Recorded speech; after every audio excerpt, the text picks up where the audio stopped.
নমস্কার, আপনারা দেখছেন সংকেত মিডিয়া, সোজা কথা সহজভাবে।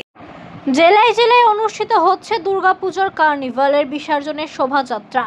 উত্তর থেকে দক্ষিণ সমস্ত জেলায় এই শোভাযাত্রায় প্রশাসন থেকে পৌর প্রতিনিধিরা সাধারণ মানুষের মেলবন্ধন হয়। দক্ষিণ দিনাজপুর জেলার বালুরঘাটে অনুষ্ঠিত হয় দুর্গাপুজোর কার্নিভাল। জেলা শাসক বিজিন কৃষ্ণন, পুলিশ সুপার চিন্ময় মিত্তাল, মন্ত্রী বিপ্লব মিত্র, জেলা পরিষদের সভাধিপতি চিন্তামণি বিহা, সহকারী সভাধিপতি অম্বরীশ সরকার সহ বালুরঘাট পৌরসভার চেয়ারম্যান অশোক মিত্র, শহরের তৃণমূল কংগ্রেসের সভাপতি সুভাষ চাকি এবং সহসভাপতি সুরজিৎ সাহা সহ জেলার নেতৃত্বরা। অন্যদিকে দক্ষিণ 24 পরগনার 4টি লোকসভা কেন্দ্রের 4টি স্থানে 4টি বিসর্জনের শোভাযাত্রা আয়োজন করা হয়। ডায়মন্ড হারবার লোকসভার মহেশতলায়, জয়নগর লোকসভার নিমপিঠে, মথুরাপুর লোকসভার শ্রীমতী বাসস্ট্যান্ডে, যাদবপুর লোকসভার বারুইপুর উড়ালপুরে দুর্গাপুজোর কার্নিভাল অনুষ্ঠিত হয়। উপস্থিত ছিলেন জেলার প্রশাসন থেকে পৌর প্রতিনিধিরা। Subscribe our channel. Press the bell icon.